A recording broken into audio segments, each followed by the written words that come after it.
Hello brothers and welcome to Sigma Grandpa channel. The moment you stop reacting the way people expect, they are forced to confront the person you've become. And that may be exactly what happened to you, because they were probably prepared for the old version of you, the version they could provoke, the version they could pull into an argument, pressure into explaining himself, or manipulate into proving that he cared. But something changed. You didn't explode. You didn't beg. You didn't expose their secrets.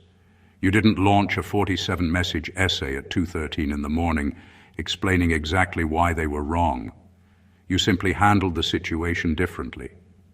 And strangely enough, that maturity may have unsettled them more than anger ever could.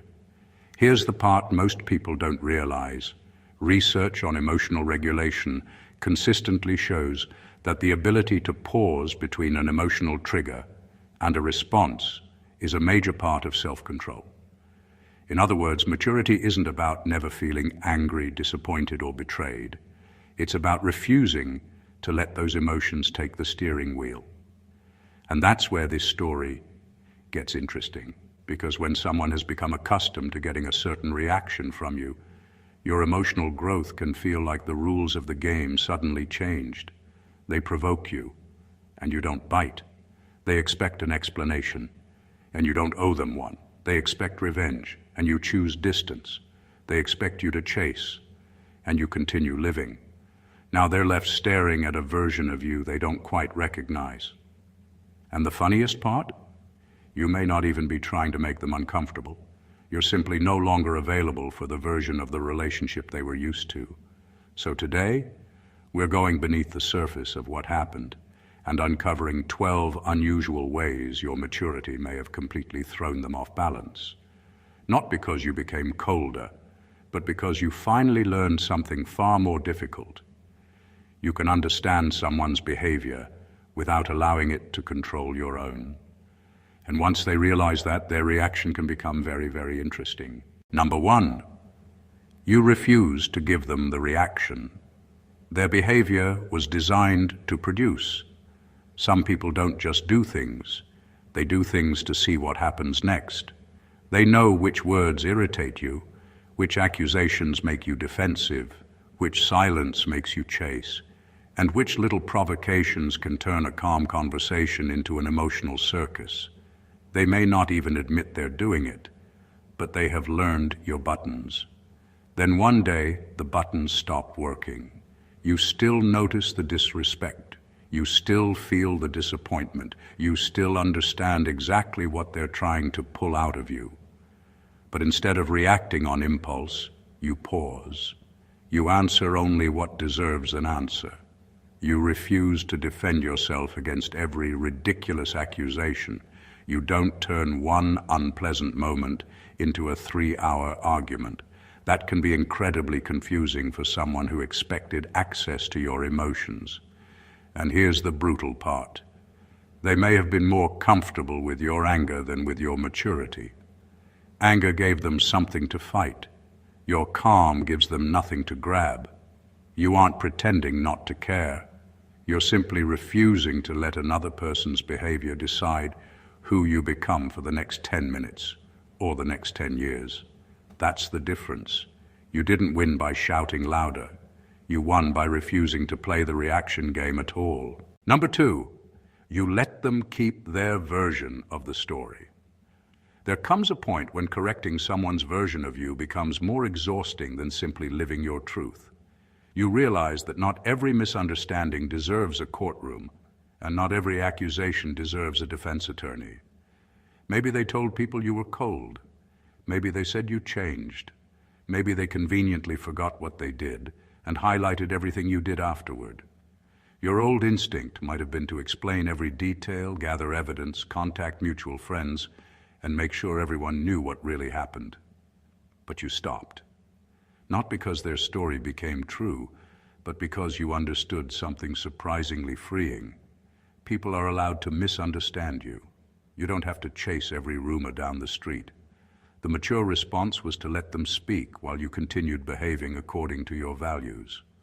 Time has a strange way of exposing the difference between a carefully constructed story and a consistent character. And this is probably what unsettled them most. They may have expected you to fight for your reputation. Instead, you gave them something they couldn't easily argue with: your continued behavior. You didn't campaign against them. You didn't expose every ugly detail. You didn't recruit an army of mutual friends to become witnesses. You simply stopped participating. Because when your peace no longer depends on controlling what everyone thinks about you, someone else's version of the story loses much of its power. And suddenly, they are talking about you while you're busy becoming someone they can no longer accurately describe. Number 3. You didn't punish them for disappointing you. One of the clearest signs of maturity is what you do when someone disappoints you, because disappointment gives you a very tempting excuse to become cruel. You can tell yourself they deserve it. You can return the pain. You can expose what they told you privately, embarrass them publicly, or deliberately do something you know will hurt. You chose not to. That doesn't mean their behavior was acceptable. It means you refused to let their poor choices recruit you into becoming someone you wouldn't respect. You understood that consequences don't have to look like revenge. Sometimes the consequence is simply losing access to you. No dramatic announcement, no carefully designed social media post, no childish attempt to make them jealous. You just stopped offering the same trust, attention, patience, and emotional access you once gave freely. And that can be far more confusing than revenge, because revenge keeps you connected to the person. You're still thinking about them, planning around them, trying to make them feel something. You are still allowing their actions to occupy space in your mind. Maturity works differently. You can be deeply disappointed and still wish them well. You can forgive them without trusting them again. You can understand their reasons without accepting their behavior. You didn't punish them. You simply stopped protecting them from the natural consequences of their own choices. And that distinction says everything about how much you've grown. Number 4, you distinguished between an explanation and an excuse. Maturity becomes obvious when you can understand why someone did something without using that understanding to erase what they did. Maybe they were stressed. Maybe they had a difficult past. Maybe they were scared, insecure, angry, or dealing with problems you knew nothing about. You could acknowledge all of that without suddenly pretending their behavior didn't affect you. That's the part many people struggle with. They think understanding someone means giving them unlimited permission. You didn't. You could listen to their explanation without immediately handing them a free pass. You learned to separate, "I understand why you did it," from "I think it was okay that you did it." Those are completely different statements. And that distinction can leave people strangely unsettled, because excuses often work best when the other person feels guilty for holding a boundary. They may expect you to hear their story and immediately abandon your own experience, but you didn't abandon it. You listened. You considered their side. You even admitted where you might have been wrong. Then you looked at the actual behavior and decided what it meant for your relationship. No shouting, no insults, no unnecessary punishment. Just a clear understanding that someone's struggles may explain their behavior, but they don't automatically make you responsible for tolerating it. That's real emotional maturity. You don't need to hate someone to hold them accountable. And you don't need to become their enemy simply because you finally stopped making excuses for them. Number 5, you didn't make their bad behavior, your new personality. One of the easiest ways to let someone hurt you twice is to allow what they did to change the way you treat everyone else. They lied, so now you trust nobody. They betrayed you, so every new person gets interrogated. They disrespected you, so you decide kindness is weakness. One person's behavior quietly becomes the rule book for every relationship that follows. You refuse to let that happen. You learn the lesson without becoming bitter about it. That doesn't mean you became naive. You became more selective. There is a huge difference. You stopped handing trust to everyone immediately, but you also stopped assuming everyone was secretly preparing to disappoint you. That's a level of maturity people often overlook, because bitterness can disguise itself as wisdom. Someone can say, "I've learned my lesson," when what they really mean is, "I'm never allowing anyone close enough to hurt me again." You chose something harder. You kept your standards without building emotional walls around your entire life. Their betrayal didn't turn you into a betrayer. Their dishonesty didn't make you dishonest. Their inability to communicate didn't make you emotionally unavailable to everyone you met afterward. You took the information and left the poison behind. And that may be one of the things that bothers them most. They expected their behavior to leave you damaged, suspicious, or permanently angry. Instead, you became wiser without becoming harder to love. You didn't let one person's worst behavior become your personality. You let it become your education. Number 6, you gave them a boundary they couldn't argue with. Sometimes the strongest boundary is not a speech. It's a change in access. You didn't spend hours explaining why their behavior was unacceptable. You didn't write a carefully prepared paragraph, hoping they would finally understand everything they had done wrong. You simply changed what you were willing to participate in. The calls became less frequent. The personal information stopped flowing. The favors disappeared. The constant availability ended. And suddenly there was nothing for them to debate. That's what makes a real boundary so powerful. It doesn't depend on someone agreeing with you. They can call you sensitive. They can say you've changed. They can insist you're overreacting. They can even create an entirely different explanation for why you pulled back. None of that changes the boundary. You aren't trying to convince them that they deserve less access to you. You're deciding what access you're willing to give. And there is an important difference between punishment and boundaries. Punishment says, "I'm going to hurt you because you hurt me." A boundary says, "I'm changing my behavior because I've learned what this situation requires." One is revenge. The other is self-respect. That's why your maturity may have caught them off guard. They were expecting an argument they could win, manipulate, or prolong. Instead, you gave them a decision. No shouting, no threats, no dramatic countdown. Just a quiet adjustment in your behavior that said more than 1,000 explanations ever could. Number 7, you didn't rush to replace them. One of the strangest forms of maturity is being comfortable with an empty space. After someone disappoints you, there can be a strong temptation to find somebody else immediately. Not because you're ready, but because you want to prove something. You want them to see that you're fine. You want everyone to know you're still desirable. You want to silence the uncomfortable feeling that comes when someone who once occupied your time suddenly doesn't. You refuse to turn another person into a replacement. That decision says more than any dramatic display of confidence. You allowed yourself to process what happened without dragging an innocent person into unfinished emotional business. You didn't use a new relationship as pain medication. You didn't start showing someone off just to make the previous person wonder whether they had made a mistake. You understood that loneliness is uncomfortable, but desperation is expensive. There is also something brutally honest about waiting. When you're alone, there is nobody to distract you from your own thoughts. You have to examine what happened, what you tolerated, what you missed, and what you should never repeat. That's where real growth happens. And ironically, this can confuse the person who expected you to immediately move on publicly.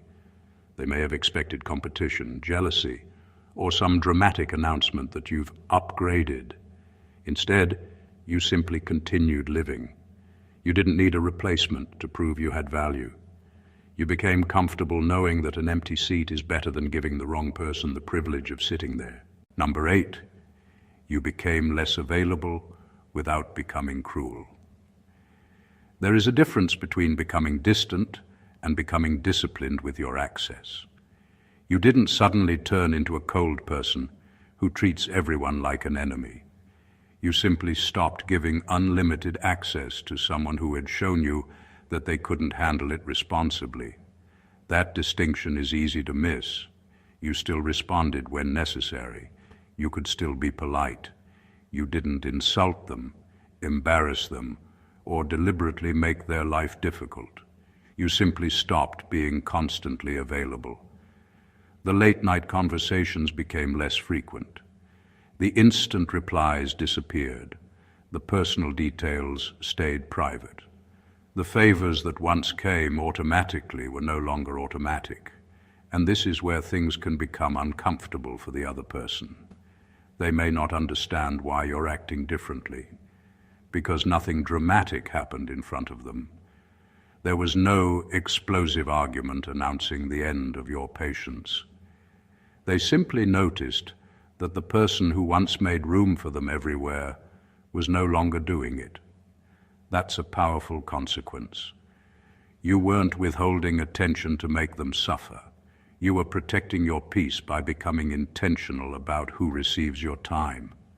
Because access to you is not a human right. Trust can be reduced. Availability can change. Closeness can disappear. And you don't have to become cruel to make that happen. Sometimes the most mature response is surprisingly simple. Remain respectful, remove the privilege, and keep moving. No hostility, no performance. Just less access to a person who finally realized that your kindness was never supposed to be an unlimited subscription. Number 9. You didn't confuse forgiveness with reinstatement. One of the biggest mistakes people make after being hurt is assuming that forgiveness means everything goes back to the way it was. You learned that it doesn't. You can forgive someone and still remember what happened. You can release the anger without handing them the same level of trust they once had. You can genuinely wish someone well while deciding that they no longer belong in the same position in your life. That's not bitterness, that's discernment. Maybe they apologized. Maybe they explained themselves. Maybe they even seemed genuinely sorry. You didn't have to spend the rest of your life punishing them for their mistake. But you also didn't pretend that an apology magically erased the consequences. Because trust isn't restored by words alone. It is rebuilt through consistent behavior over time. And sometimes, even after someone changes, the relationship simply cannot return to what it was.